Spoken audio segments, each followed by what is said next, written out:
विराट, विराट मैं बाल अनाथ आश्रम आई हुई हूँ। यहाँ पर मैं आनंदी जी के कैबिन में बैठी थी तो मैंने वहाँ एक नोटिस बोर्ड पे सिटी हॉस्पिटल के डीन का एक नोट देखा। वो एक बच्चे के बारे में बात करना चाहते थे उनसे। वो बच्चा 8 साल पहले एक बस एक्सीडेंट में बच गया था और वो बस नागपुर से गढ़चिरौली जा रही थी। विराट, मुझे लगता है कहीं ये वही बस तो नहीं जिसमें मैं और वीनू थे, और कहीं सिटी हॉस्पिटल के डीन उसी एक्सीडेंट की बात तो नहीं कर रहे जिसमें हमने हमारे वीनू को खो दिया था। विराट, पिछले 2 दिन से मुझे ऐसा लग रहा है जैसे मैंने हमारे वीनू को ढंग से ढूंढा नहीं। शायद अगर मैं मुझे ठीक से ढूंढती तो वो मुझे मिल जाता। और मुझे ना ऐसा लग रहा है कि मुझे ना फिर से वीनू को ढूंढना चाहिए और इस बार वो मुझे जरूर मिल जाएगा। और वो नोट देख कर तो मुझे विश्वास हो चला है कि शायद हमारा वीनू जिंदा है। विराट, मैं हमारे बेटे को एक और बार ढूंढना चाहती हूँ। हाँ, इसलिए मुझे ना आनंदी जी से बात करनी होगी। क्या आप प्लीज मुझे आनंदी जी का नंबर मैसेज कर सकते हो? हाँ, थैंक यू।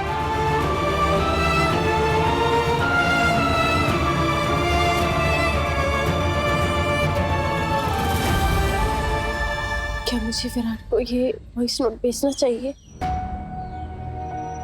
ऐसा करके तो मैं उनकी उम्मीदें बढ़ा दूंगी, और अगर इस बात का कोई नतीजा ही नहीं निकला तो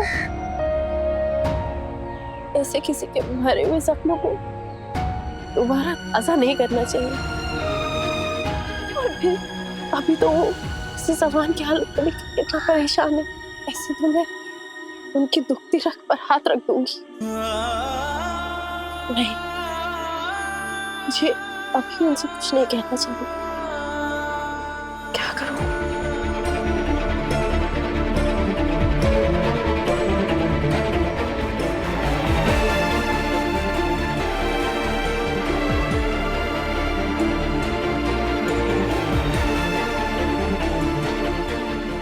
करती हूँ, मैसेज कर देती हूँ कि विराट, क्या आप मुझे आनंदी पटवर्धन जी का नंबर मैसेज कर सकते हैं? बाल अनाथ आश्रम की वार्डन।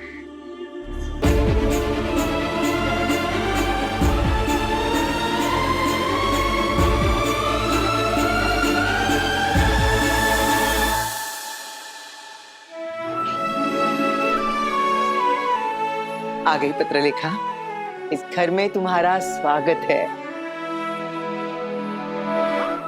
मैंने नीचे वाले कमरे में तुम्हारा इंतजाम कर दिया है। अब जो कुछ भी हुआ है वो सारी बातें भूल भाल के तुम्हें नए सिरे से जिंदगी शुरू करनी है। अपनी सेहत का ख्याल रखना है, बहुत जल्दी जल्दी ठीक होना है।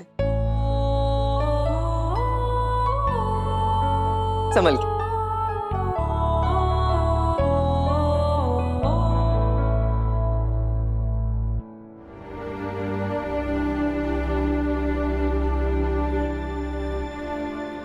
अच्छा है तुम्हारा कमरा नीचे ही है। सबने अच्छा सजाया ना?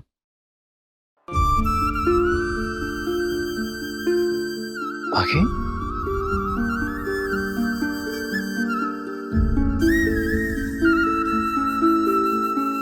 क्या हुआ बाकी? रो क्यों रही हो? जब मैं पिछली बार हॉस्पिटल से घर आई थी ना, तो सबने मेरी नजर उतारी थी, आरती से मेरा स्वागत किया था। लेकिन क्योंकि अब मैं मां नहीं बन सकती तो किसी को मेरी जरूरत ही क्या है।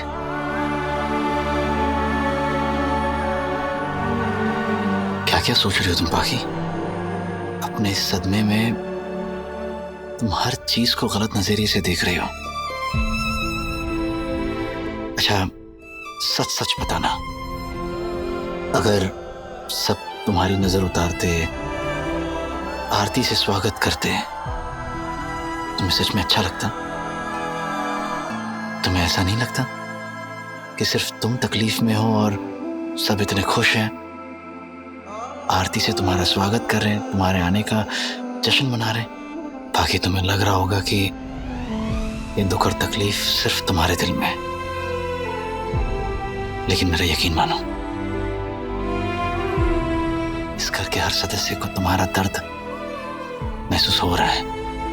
बाकी अब जो हो चुका है उसे तो बदला नहीं जा सकता, लेकिन उससे भूल कर आगे जरूर बढ़ सकती हो तुम। प्लीज सब कुछ भूल जाओ और आगे बढ़ो। मैं वादा करता हूं बाकी, ये जो कुछ भी हुआ है उससे हमारे रिश्ते में कुछ नहीं बदलेगा। अब हमें हमारे बीते हुए कल के साथ समझौता करके आने वाले कल के बारे में सोचना होगा।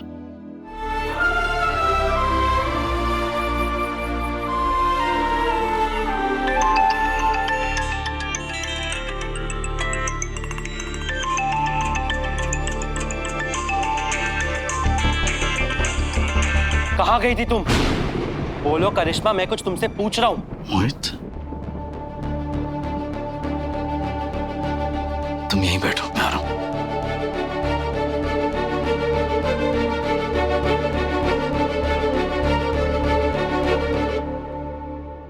क्या हुआ? अंदर तो तुम्हारा बहुत मुंह चलता है। तुम मुझसे अंदर बात नहीं करती ना, इसलिए अब मैं यहां सबके सामने पूछूंगा। चुपचाप बताओ, कहां थी तुम करिश्मा? मेरे बर्दाश्त की अदब खत्म हो रही है, इसलिए सच सच बोलो।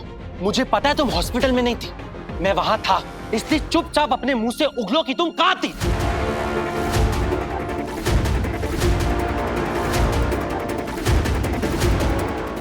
मोहित शांत, बस। ये क्या हो रहा है? मोहित, करिश्मा, कोई बताएगा क्या हो रहा है? मोहित, ये किस घटिया हरकत की बात कर रहा है तू? सही सही बता, ये क्या चल रहा है? सुनना चाहती ना काकू, तो अब सुनिए। करिश्मा का एक्स्ट्रा मैरिटल अफेयर चल रहा है।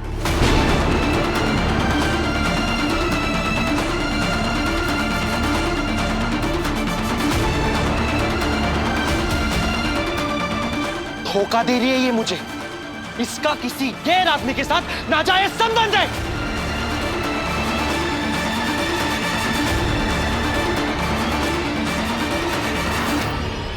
तू क्या बोल रहा है मोहित? दिमाग तो ठीक है तेरा? हाँ दादा, मेरा दिमाग बिल्कुल ठीक है। अगर कुछ खराब है ना, तो वो इस औरत की हरकतें हैं। आपको मुझ पर यकीन नहीं हो रहा ना? पूछिए इसको। बोलो, खड़ी क्यों हो? बोलो। अरे ये कैसे बोलेगी? मैं बोलता हूं। इसके अफेयर के बारे में मुझे बहुत दिनों से पता था। जाने दिया मैंने, निग्लेक्ट करता रहा, इसको इशारे देता रहा, लेकिन नहीं। अरे इसको मुझसे नजरें ना चुराने पड़े, इसके लिए मैंने इसको कितनी बार चेतावनी दी, लेकिन वो कहते ना, बेशर्मों को शराफत रास नहीं आती। और ये सच है, इसने मेरी सारी कई बात अनसुनी कर दी।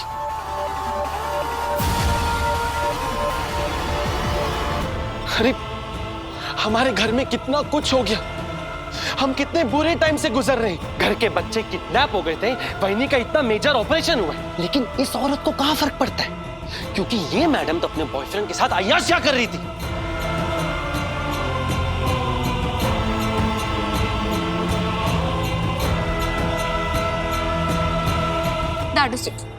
कभी पत्र लेकर वही नहीं, कभी सही, हमेशा तुम इन्हीं के पीछे लगे रहते हो। आज तक तुमने मुझे इतनी अटेंशन कभी दी ही नहीं, फिर आज मुझसे इतने सवाल क्यों कर रहे हो? ये हक कहां से आया तुम्हारे पास? करिश्मा, कहाँ मुंह काला करके आई है? मुझे उस आदमी का नाम बता, मैं उसकी खाल उधेड़ दूंगी। किसी और आदमी से बात करके क्या होगा? अगर बात करनी है तो इससे करिए ना। इससे पूछिए कि जब मुझे इसकी जरूरत थी तब ये कहां था? जब मुझे एक कंधे, एक सहारे की जरूरत थी, तब मेरा पति मेरे पास नहीं था। तो फिर मैं क्या करती? इसमें मेरी कोई गलती नहीं है। क्या कहा तुमने? मैं तुम्हारे पास नहीं था? अरे दिन रात मेहनत करता हूँ। पत्र लेखा बहनी बीमार है, इसलिए ऑफिस का सारा काम मुझ पर है। पत्र लेखा बहनी हमेशा तो बीमार नहीं थी ना? पहले तो वो बीमार नहीं थी ना, फिर भी तुम उनके दुम छल्ले बनकर उनके आगे पीछे डोलते रहते थे। और इसके पहले सही की दुम बन के घूमते थे। लेकिन मुझ पर कब ध्यान दिया तुमने? हाँ बोलो, बताओ, मेरा कभी ख्याल आया तुम्हें? तो क्या इसका ये मतलब है कि तुम बाहर जाके किसी गैर मर्द का रिश्ता बनाओगी? हाँ बनाऊंगी।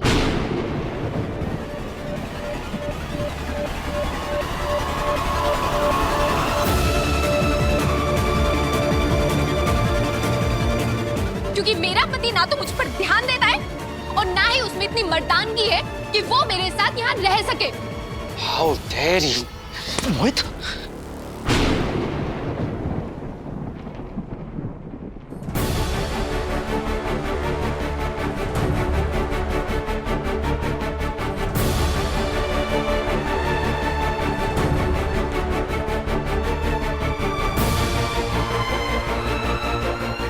क्या कर क्या रहा है? एक लड़की पर हाथ उठा रहा है? दिमाग ठीक है तेरा?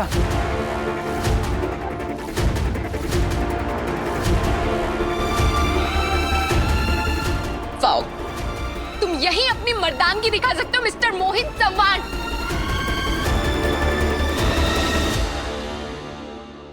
बस यही सुनना बाकी रह गया। यही मर्दानगी है ना तेरी? जब बीवी को संभालना था तब तो संभाले नहीं, अब हाथ उठा रहे हो। पहले तो गलती कर तो फिर कहते नहीं मैं तो इनोसेंट हूं, मैंने तो कुछ किया ही नहीं। यही करते हो ना तुम? उठाओ उठाओ ना, हाथ उठाओ। अरे रुक क्यों गए? इस लड़के का पूरी तरह से दिमाग खराब हो चुका है। हाँ हाँ, हो गया मेरा दिमाग खराब कि एक औरत के ऊपर हाथ उठाने जा रहा था। तो क्या हो गया? अगर ये औरत ने मेरे साथ बेवफाई की, मुझे धोखा दिया, क्या हो गया? अगर वो औरत मुझे मेरे परिवार के सामने जलील करे, नहीं नहीं, मैं कुछ नहीं बोल सकता, क्योंकि ये एक औरत है, इसीलिए इसको सब कुछ माफ है। ये कुछ भी बोल सकती है और मैं चुपचाप खड़े रह के सुनूंगा, है ना? लेकिन नहीं, जो औरत अपने पति के साथ बेवफाई करे, उसे धोखा दे, वो औरत कहलाने के लायक ही नहीं।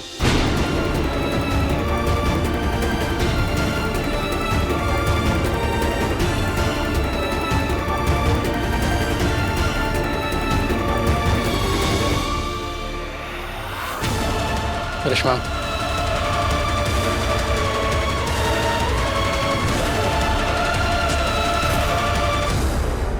मोहित, तुम दोनों के बीच की दरार इतनी बढ़ चुकी है, रोज इतने झगड़े हो रहे हैं, कभी एक बार भी तूने आके मुझसे या हम में से किसी से भी बात क्यों नहीं की?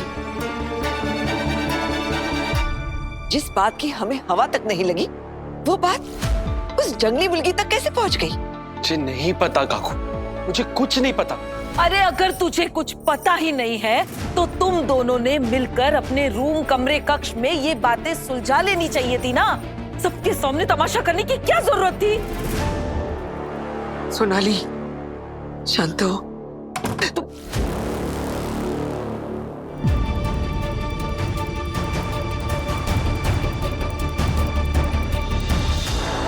करिश्मा, ए डाड़ो सुट्टो, अगर इस घर की चौखट के बाहर एक कदम भी रखा तो दोबारा वापस इस घर में नहीं आ पाएगी। सोच लेना। इसमें सोचना क्या है? इस नर्क में वापस आना भी कौन चाहता है?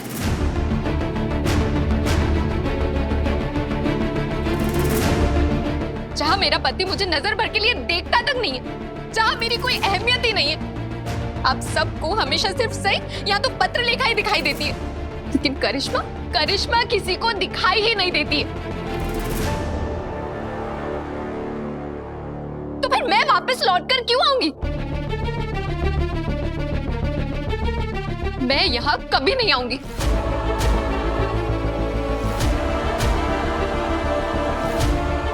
करिश्मा, हमने तुझे छूट दी तो तुम हमारे सर पर चढ़कर बैठ गई। ना समझ तो ये पहले से थी, लेकिन मैंने कभी नहीं सोचा था कि तू इतनी नाशुक्री भी होगी। अरे हमने तुझे इतना प्यार दिया और तूने हमारे प्यार का ऐसे फायदा उठाया। जरा सी भी लाज लज्जा शर्म नहीं है तुझे? इतना बड़ा कांड करने के बाद घर छोड़ने का नाटक कर रही है। देखो करिश्मा, हर प्रॉब्लम का सलूशन निकाला जा सकता है। तुम प्लीज आराम से बैठो, हम सब मिलके तुम्हारे प्रॉब्लम का सलूशन ढूंढेंगे।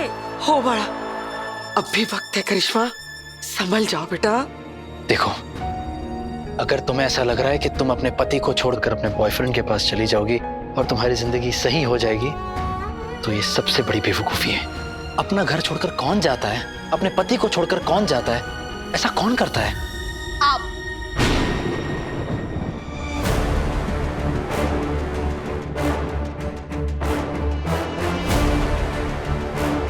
आप मुझसे ये सवाल कर रहे हैं कि ऐसा कौन करता है? हाँ विराट दादा, आपने खुद यही किया है, आपने खुद ऐसा ही किया है। क्या बकवास कर रही है तू? अपनी गंदगी में विराट को घसीटा बंद कर। तू अपनी बराबरी विराट से कर रही है? मैं कोई बराबरी नहीं कर रही हूँ। मैं बस आप सबको यही याद दिला रही हूँ कि जो मैं आज करने जा रही हूँ वो ये बहुत पहले ही कर चुके हैं।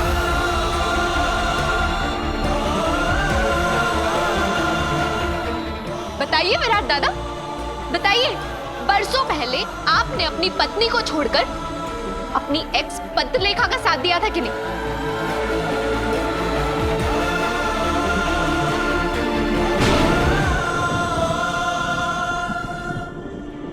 दिया था ना? बताइए। और सिर्फ इतना ही नहीं, इतने सालों बाद जब सही वापस आई थी तब आपने क्या किया था? कि आपने उसे अपनी पत्नी होने का दर्जा वापस दिया था?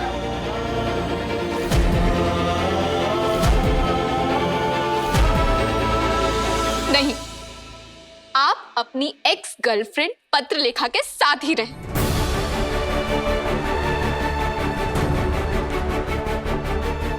बस अब आप उसे अपनी पत्नी कहने लगे।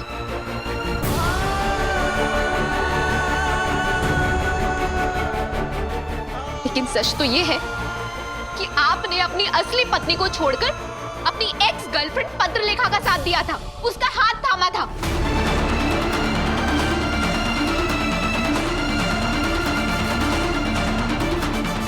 और हैरानी तो मुझे इस बात की हो रही कि आप मुझे शादी पर, रिश्ते निभाने पर प्रवचन दे रहे हैं।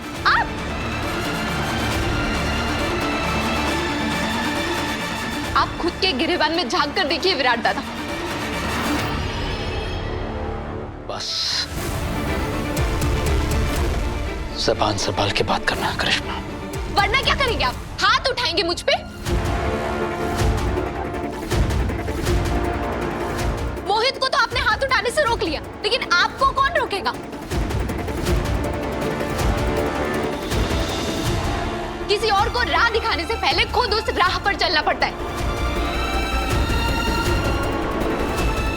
आपने अपनी पत्नी को नजरअंदाज करके, उसकी परवाह ना करके अपनी एक्स गर्लफ्रेंड पत्रलेखा का साथ दिया था ना? और उसी वजह से सई आपको छोड़कर चली गई थी।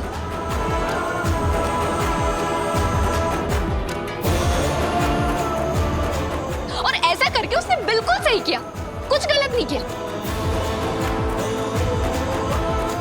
क्योंकि अगर हमारा पार्टनर हमारा साथ छोड़कर किसी और का साथ देने लगे तो यही करना चाहिए। हमें उसे और उसका घर छोड़कर चले जाना चाहिए।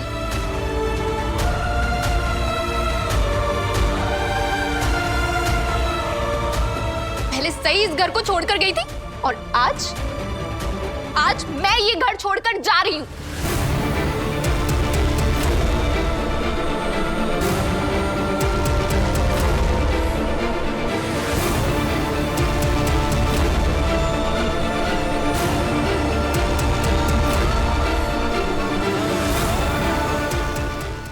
और हाँ, इस नर्क में, इस जेल में वापस आने की ना मुझे कोई जरूरत है और ना ही कोई इच्छा।